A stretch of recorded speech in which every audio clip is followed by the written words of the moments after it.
Bonjour à tous, vous êtes sur CCTV français, c'est votre journal en direct de Beijing. À la une de l'actualité de ce dimanche 6 mars, le président chinois Xi Jinping s'est joint à un groupe de discussion formé par des députés de Shanghai lors de la session annuelle de l'Assemblée populaire nationale.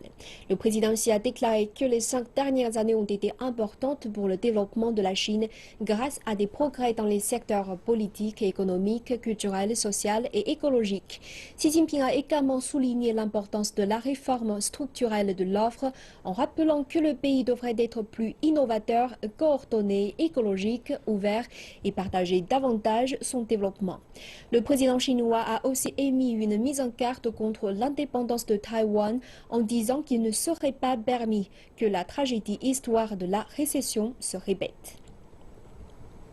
Le président chinois Xi Jinping a déclaré que la propriété publique joue un rôle important et diverses formes de propriété doivent se développer côte à côte.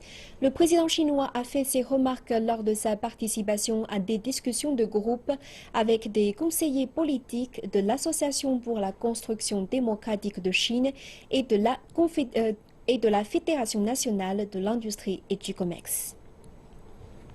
Xi Jinping a souligné l'importance de soutenir le secteur de l'industrie privée. Il a ajouté que le gouvernement reste déterminé à créer un environnement favorable aux entreprises. Le président a indiqué que le gouvernement s'efforcera de proposer des formes de financement efficaces et pratiques aux petites et moyennes entreprises, ainsi que d'encourager à injecter des capitaux privés dans les industries qui auparavant relevaient du domaine de l'État. Des membres de la CCPPC ont rappelé les commentaires faits par le président Xi lors de la session en cours du Comité national de la conférence consultative politique du peuple chinois. J'ai proposé que des expositions sur les hautes technologies du secteur privé et militaire devraient être organisées tous les ans, au lieu de tous les 2 ans. Cela nous aiderait à mieux nous informer sur les derniers progrès techniques. J'ai proposé de réduire les taxes pour les micro et petites entreprises et aussi de contribuer financièrement à leur développement. Ces 2 éléments sont ceux que les micro et petites entreprises se soucient le plus et espèrent résoudre rapidement.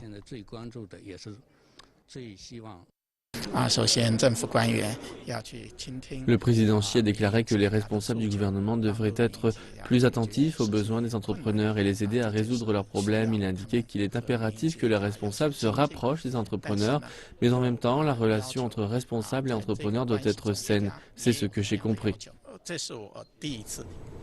Selon les propos du directeur de la Commission nationale du développement et de la réforme de Chine, Xu Shaoshi, la réforme structurelle axée sur l'offre sera apportée comme une tendance du développement économique dans le cadre de la nouvelle normalité en Chine. Il a formulé ses commentaires sur les principaux points du 13e plan quinquennal ce matin lors d'une conférence de presse. Xu a indiqué que ces nouveaux concepts économiques établis dans le cadre de la nouvelle normalité seront exécutés dans tous les domaines du plan.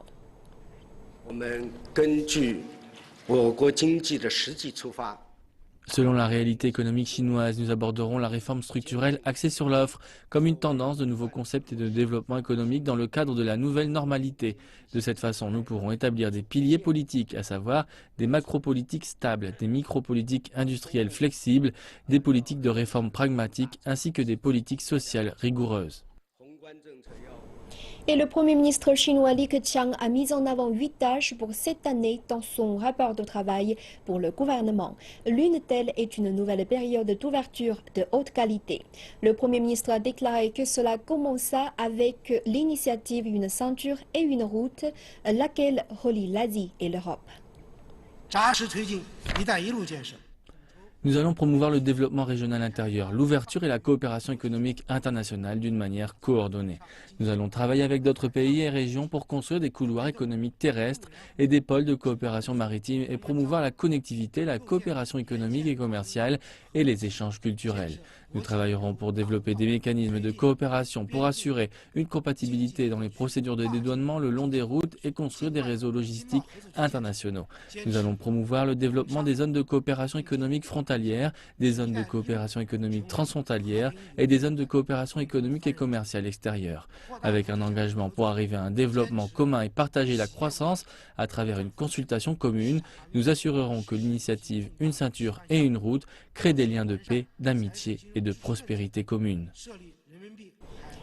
2 ans et demi après que le président chinois Xi Jinping a pour la première fois proposé l'initiative Une ceinture et une route, cette dernière est devenue un sujet très discuté durant l'actuelle saison politique. L'initiative Une ceinture et une route, considérée par beaucoup comme un pilier essentiel du moteur du commerce extérieur de la Chine, signifie que l'argent du gouvernement pourrait bien être disponible pour les entreprises publiques afin d'aider à financer les acquisitions et à faire des investissements. Bien qu'elle n'en soit à ses débuts, l'initiative Une ceinture et une route a ouvert la voie à des coopérations et des liens plus forts avec une dizaine de pays et régions. Le développement économique est un sujet très discuté à la session. Les législateurs portent de grands espoirs envers des résultats tangibles lors de la session. Pour de nombreux législateurs qui sont aussi des entrepreneurs prospères, le projet de la Chine, Une ceinture et une route, a positionné le pays asiatique comme l'un des pionniers mondiaux. Ils pensent que le pays jouera maintenant un rôle de cohésion et d'innovation.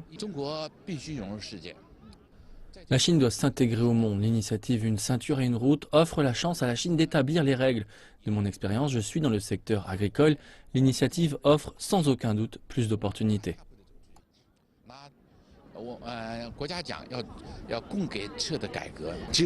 La construction de l'infrastructure est un grand défi pour nous dans les régions centre et ouest. Nous devons nous ouvrir pour avoir plus d'opportunités à travers l'initiative Une ceinture et une route. L'initiative Une ceinture et une route proposée par le président Xi Jinping en 2013 se réfère à la ceinture économique de la route de la soie qui relie la Chine et l'Europe à travers l'Asie centrale et occidentale et à la route de la soie maritime du XXIe siècle qui relie la Chine et l'Asie du Sud-Est, l'Afrique et l'Europe. Les autorités chinoises ont publié un plan d'action spécifiant le cadre de travail et les propriétés en mars 2015.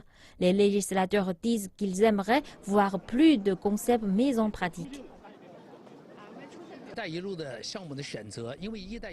Nous devons choisir avec précaution les projets pour l'initiative car de nombreux pays le long de la région d'une ceinture et une route font face à de la surcapacité. Nous devons répondre aux besoins de la Chine et des autres pays avec qui nous faisons affaire.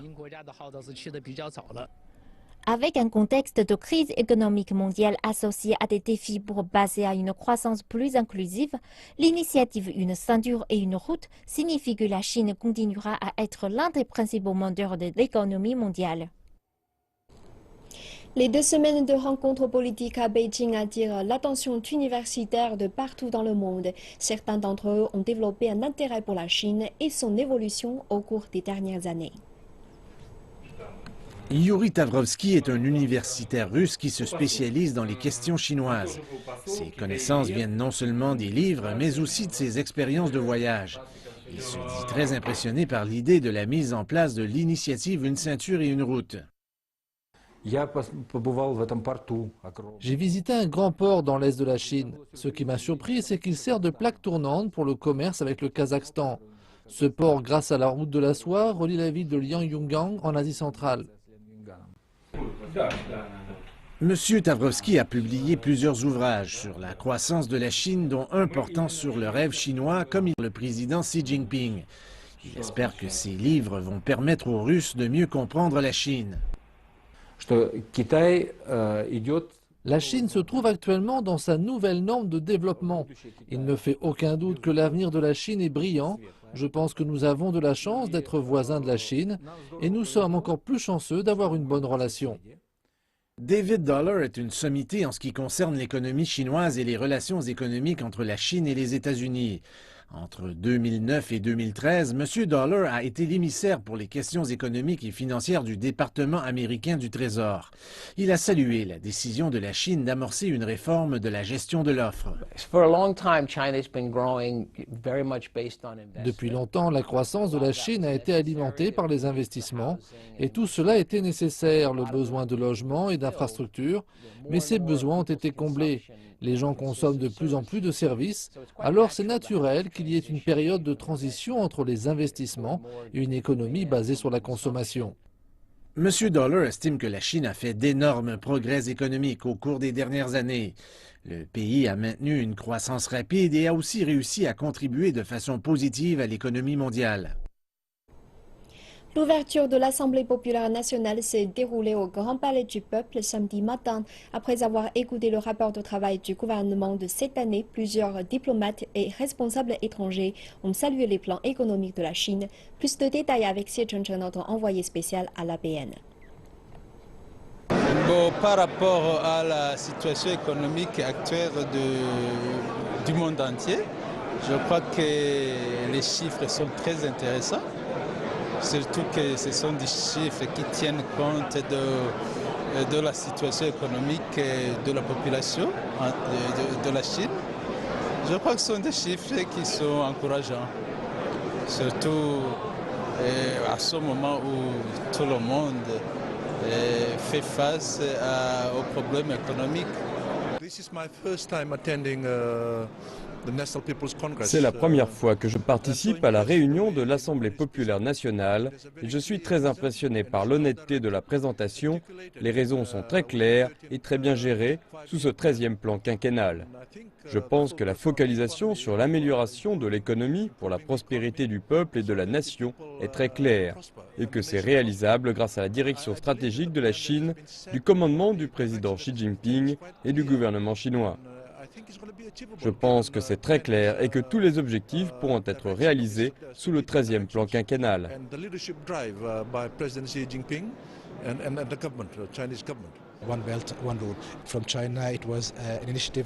Une ceinture et une route encouragent la collaboration économique régionale et internationale. L'Égypte a soutenu cette initiative depuis le début et notre président, lors de ses visites officielles en Chine en 2014 et 2015, a confirmé son soutien au projet. De nombreux accords ont été passés entre l'Égypte et la Chine dans le but de le promouvoir. Le président Xi était au Caire en janvier, une visite historique pour l'Égypte, voire pour le Moyen-Orient. Elle a permis aux deux dirigeants de discuter des progrès obtenus au cours des 2 dernières années depuis la naissance du projet, ainsi que des moyens d'améliorer la coopération bilatérale économique dans le cadre de l'initiative Une ceinture et une route. Nous sommes pleinement engagés dans le projet et espérons que d'autres pays en bénéficieront également.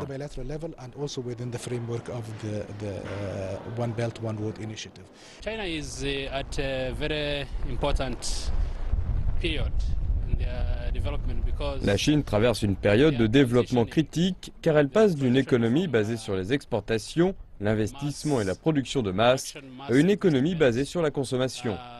Cela affecte naturellement l'économie qui ralentit alors que la Chine est habituée à une croissance rapide. Le développement sera durable mais plus modéré. Aujourd'hui, ils ont dévoilé un rapport sur l'année dernière qui indique une croissance à 6,9%, alors qu'elle était à double chiffre auparavant. Toutefois, il n'y a pas de menace pour la Chine, car tout a été prévu et le pays est préparé. Lors d'une pause à l'Assemblée populaire nationale, le ministre chinois de l'Agriculture Han Changping a été questionné sur la situation du secteur agricole, avec de plus en plus d'agriculteurs qui choisissent de travailler dans les zones urbaines. Han Changping a déclaré qu'avoir de nouveaux exploitants agricoles était l'une des solutions. La stratégie ou le plan de travail, c'est d'avoir de nouveaux agriculteurs professionnels et de développer de nouvelles sortes d'activités agricoles à large échelle, mais aussi d'intégrer la science et la technologie, les machines agricoles et des éléments modernes dans ces activités. Aussi longtemps qu'il y aura des agriculteurs professionnels, il y aura de bonnes récoltes et la sécurité alimentaire en Chine sera assurée. La Chine est un grand pays avec 1/5 de la population mondiale. Les défis pour le secteur agricole ont donc été nombreux et ils le sont toujours.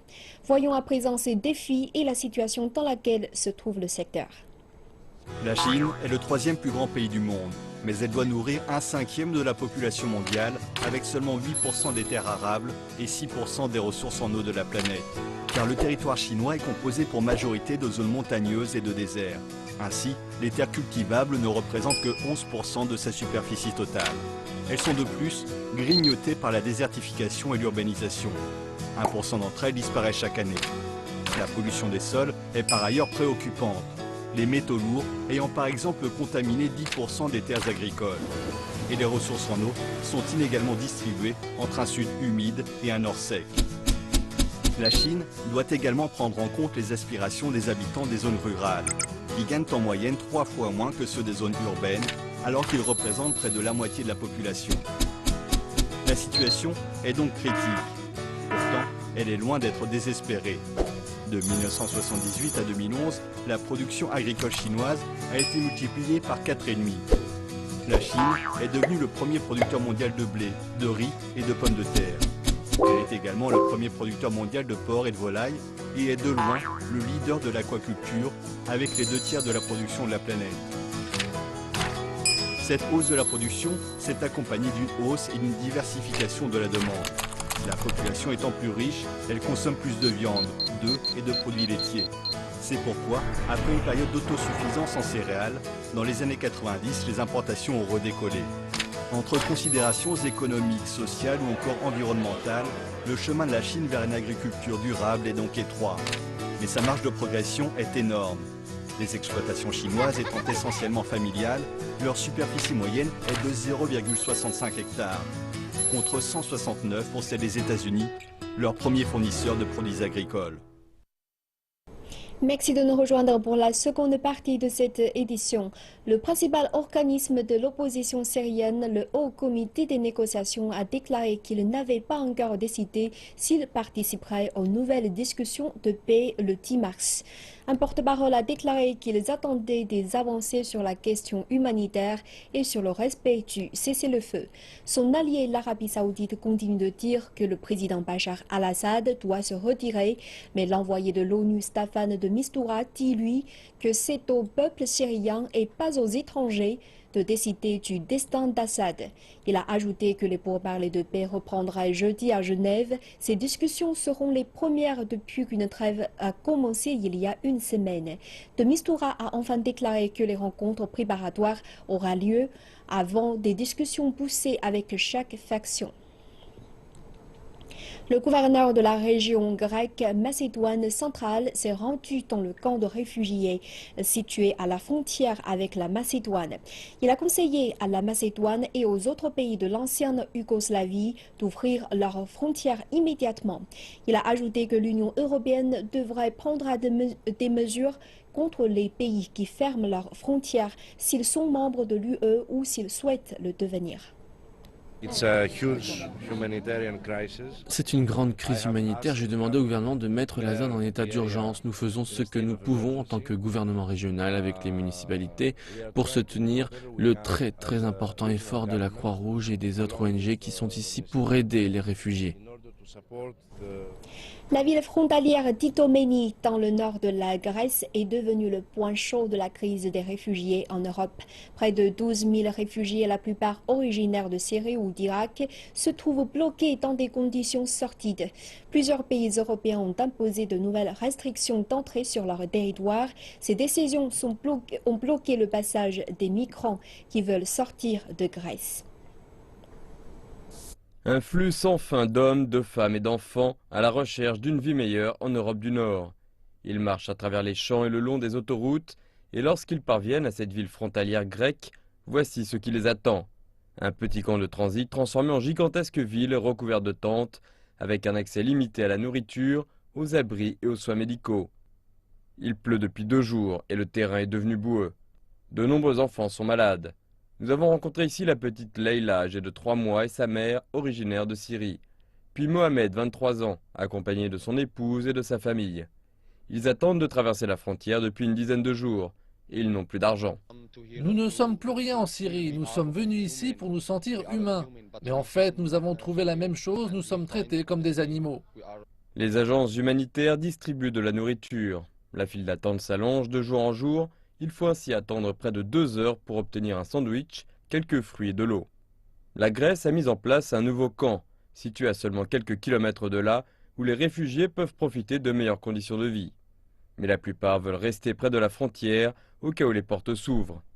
Ils sont déterminés à ne pas rater leur seule chance de pouvoir continuer leur route. Je n'ai que 2 options, une est de mourir ici, la seconde est de traverser la frontière. Il n'y a que cela, soit mourir ici, soit traverser ces pays. J'espère pouvoir rejoindre l'Allemagne. Aucun d'entre eux ne souhaite rester en Grèce. Ils savent tous que le pays connaît une grave crise économique et comme nous confie Allah, même si la frontière ne s'ouvre pas, lui et beaucoup d'autres pourront trouver d'autres moyens, plus illégaux pour atteindre leur but. Non, nous n'avons pas d'autre choix, nous n'avons qu'un seul choix possible, atteindre l'Europe du Nord, c'est le seul choix dont nous disposons. Nous n'avons pas d'espoir ici, pas d'argent, pas de santé, nous n'avons rien. Mais pour le moment, il reste de la nourriture. À la fin de la journée, les volontaires distribuent riz chaud et soupe de pommes de terre. Les réfugiés bloqués se préparent ensuite à affronter une nouvelle nuit froide, espérant que le lendemain leur apportera davantage d'espoir. Le président du Zimbabwe, Robert Mugabe, a déclaré que son gouvernement allait prendre en charge l'ensemble des activités minières du secteur du diamant. Le dirigeant estime que les entreprises minières actuelles ont volé la richesse du pays. Cette déclaration a été faite une semaine après la directive du ministère des Mines préconisant la cessation de l'activité minière à Marange, un site de champ de diamants. Le gouvernement fait savoir que les entreprises minières n'ont pas fait preuve de transparence concernant leurs opérations et leurs revenus. Jeudi, le président Robert Mugabe a déclaré que ces entreprises avaient dérobé la richesse de la nation. Malgré le fait que les champs de diamants de Marange sont considérés comme le plus grand gisement découvert ces derniers temps, les retombées du site n'ont pas été financièrement significatives pour la population zimbabwéenne. D'après le ministère des Mines, depuis 2010, le gouvernement a perçu 637,3 millions de dollars de revenus des mines. Le prolifique site de Marange a produit 29 millions de carats de pierres précieuses entre 2012 et 2014. Pour tenter de comprendre ces opérations opaques, le gouvernement a proposé la création d'une seule entreprise minière au sein de laquelle l'État posséderait 50% des parts. Une stratégie qui s'est d'ailleurs révélée être un succès au Botswana, pays voisin du Zimbabwe. Ce qu'ils ont fait, c'est avoir un partenariat gouvernemental avec De Beers. Cette joint venture s'appelle Debswana. En observant leurs résultats, je pense que l'économie du Botswana en a bénéficié. Ce que nous avons fait ici, c'est accorder pléthore d'autorisations à tellement d'entreprises et avec ce type d'approche fragmentée, on ne peut pas construire de compétences de base, que ce soit dans l'exploitation minière du diamant ou dans son traitement. Depuis 2014, les entreprises minières résistent au plan d'assainissement, période au cours de laquelle l'expiration de leur licence exigeait l'arrêt de leurs opérations. Deux entreprises ont engagé une procédure judiciaire réclamant un accès à leurs mines. Ces mines sont aujourd'hui contrôlées par le gouvernement alors que les craintes se font pesantes concernant la sécurité des pierres précieuses. Ce qui est important à l'heure actuelle, c'est de garantir la conformité avec les exigences minimum du processus de Kimberley pour éviter toute contrebande de diamants. En effet, si on accorde 90 jours aux entreprises, beaucoup de choses peuvent arriver en 90 jours. Pour le président Mugabe, l'État doit maintenant détenir le monopole. Cela pourrait d'ailleurs marquer un changement de politique. Le gouvernement pourrait mettre ses projets en suspens. L'objectif est de consolider et de mettre sur pied une entreprise dans laquelle il pourrait détenir 50% des parts et faire cavalier seul. Posséder une compagnie chargée de l'extraction minière de Marange permettrait d'exercer un contrôle total sur les revenus et, dans le meilleur des cas, d'en faire bénéficier l'économie nationale. La Cour constitutionnelle sud-africaine a rejeté le droit de faire appel au champion olympique Pistorius pour sa condamnation pour le meurtre de sa compagne. La Cour suprême a requalifié sa condamnation en meurtre en décembre après que les procureurs ont fait appel de la précédente condamnation d'homicide involontaire. Pistorius a tué Riva Steenkamp le jour de la Saint-Valentin en 2013 et il a passé ces derniers mois en résidence surveillée chez son oncle à Pretoria. L'athlète risque maintenant une peine d'emprisonnement d'au moins 15 ans. Le ralentissement de la croissance en Chine a affecté plusieurs pays africains qui dépendent énormément de l'exportation de leurs matières premières. L'économie chinoise a stimulé la demande pour les matières premières au cours de ces 15 dernières années. Elle est en passe de basculer vers une économie basée sur la consommation. Quelques industries telles que l'industrie du vin bénéficient de la demande accrue en produits finis. Aujourd'hui, la Chine reste toujours un partenaire privilégié de l'Afrique. Reportage de Sumitra Nido. Les besoins de la Chine ont changé, tandis que certaines régions de l'Afrique ressentent les répercussions de la baisse de la demande en matières premières. D'autres profitent de la demande élevée en produits finis, comme le vin. La Chine et Hong Kong combinés consomment le plus de vin rouge dans le monde. Cela étant dit, nous devons prendre en considération que 80% du vin consommé en Chine est fabriqué en Chine, ce qui fait de la Chine la 5e région productrice de vin dans le monde. La Chine est devenue le 6e plus important marché de vin pour l'Afrique du Sud, avec 11 millions de litres de vin exportés tous les ans. Après 2 ans de diminution des ventes en Chine, les données des douanes montrent une augmentation de près de 33% de vins importés. Les commentateurs industriels voient cela comme un indicateur d'une possible reprise de la croissance rapide que nous avons vue avant la mise en place de mesures d'austérité il y a de cela 18 mois. Avec le ralentissement de la demande de vin de qualité de l'Europe et des États-Unis, les vignerons sud-africains ont réalisé qu'il y avait une opportunité pour des vins à prix modéré en Chine. Les producteurs ont ainsi modifié leur méthode de vinification, c'est-à-dire le processus de transformation du raisin en vin afin de répondre à la demande. Ces modifications ont créé un nouveau marché de vin élaboré pour satisfaire les besoins des Chinois. Il existe toutefois des risques, notamment si les consommateurs chinois réduisent leurs dépenses. C'est une croissance et un intérêt pour le marché de masse et cela est intéressant pour l'Afrique du Sud vu que nous pouvons assurer l'approvisionnement. La Chine est un marché en expansion mais les experts commerciaux nous avertissent que le vin n'est pas une exception dans ce qui a provoqué le ralentissement économique. Même si nous avons démontré une croissance formidable en termes de volume et croissance, nous ne devrions pas nous enthousiasmer trop vite. Cela étant dit, parmi les 10 principaux exportateurs de vin vers la Chine, l'Afrique du Sud a bénéficié le plus. La Chine est devenue l'un des premiers producteurs de vin à l'échelle mondiale. Et selon l'Organisation internationale de la vigne et du vin, la Chine consomme plus de vin rouge que n'importe quel autre pays dans le monde. C'est ainsi que se termine cette édition. Merci de votre fidélité. Bonne suite de programmes sur notre antenne. À très bientôt.